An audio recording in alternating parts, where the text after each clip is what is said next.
I want to play this clip of Leon Cooperman complaining about. Now, this guy is a hedge fund guy.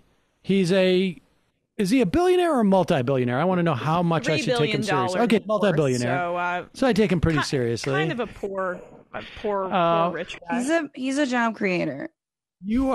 He's in his mid to late 70s.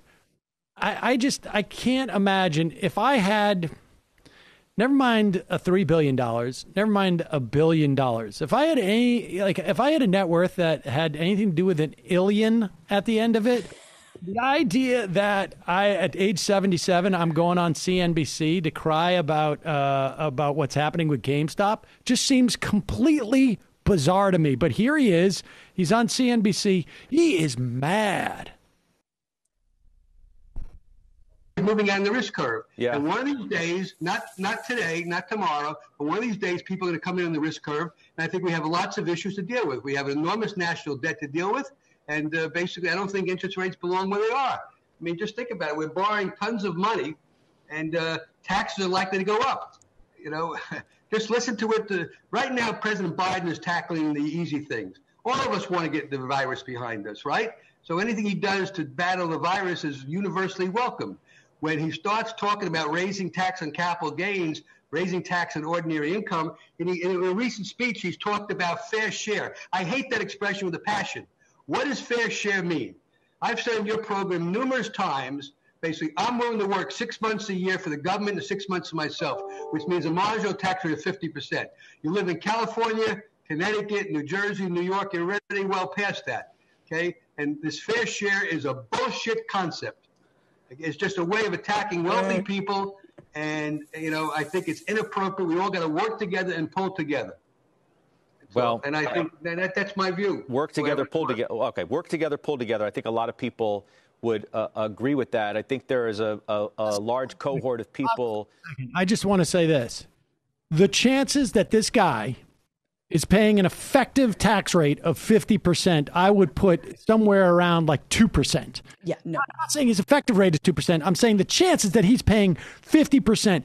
This guy owns essentially a small tax firm that figures out how he doesn't pay 50% of his income. I'm sorry. There's just no way. But continue.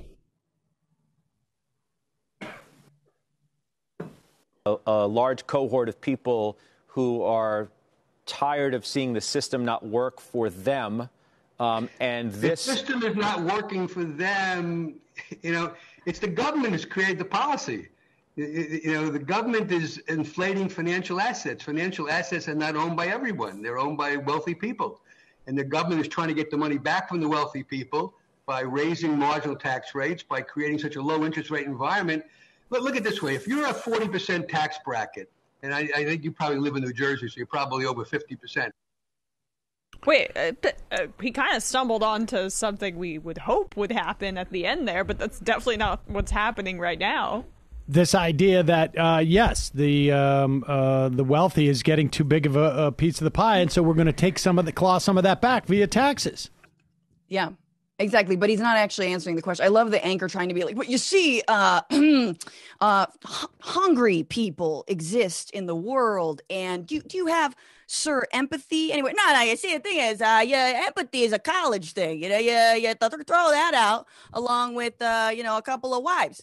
And he's so convinced. I mean, this is the thing this is where we're headed, you guys. We are going to keep seeing the millionaires and billionaires unironically saying, first they came for the millionaires and I did not speak up because I was not a millionaire.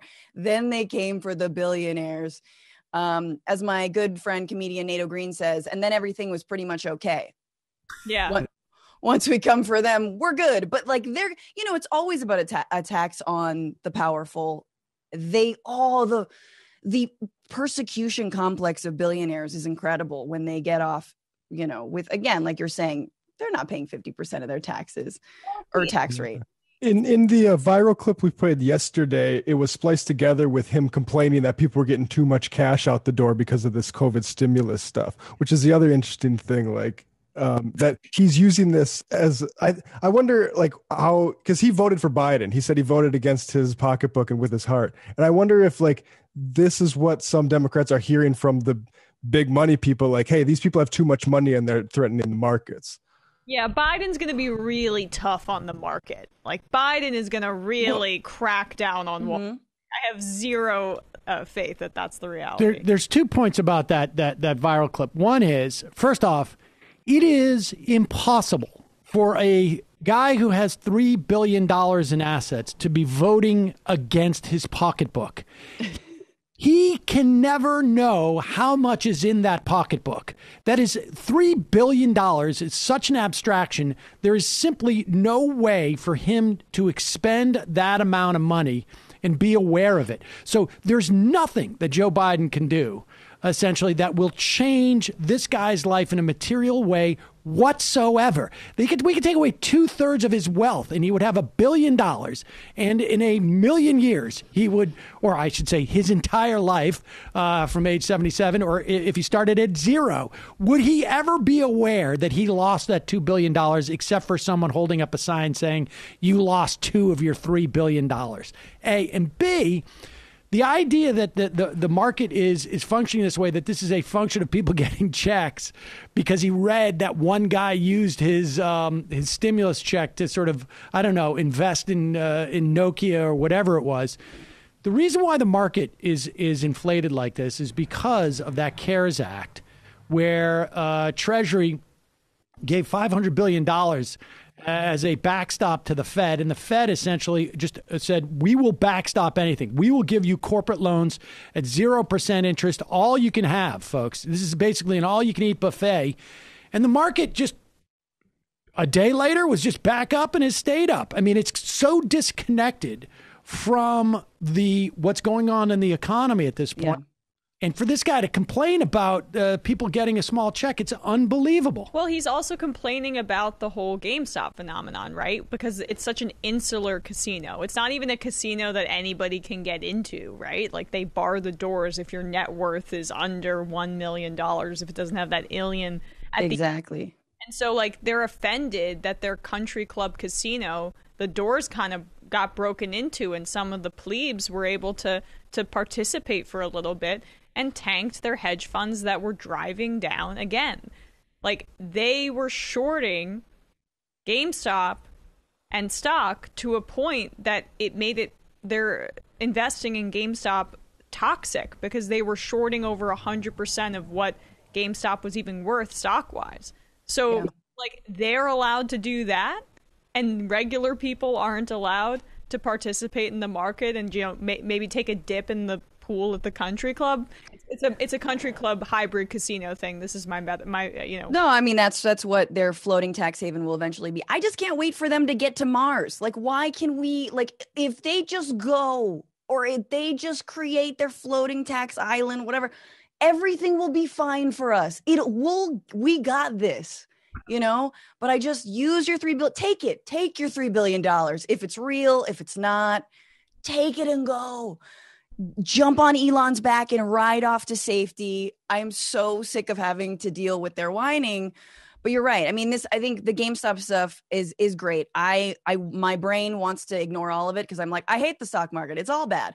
But it's true that, like, actually it exposes the fact that the entire thing has always been a casino, and they're just mad that the low rollers, you know, we know 10% of Americans own 90% of the stock. That's insane, right? These are the wealthiest Americans.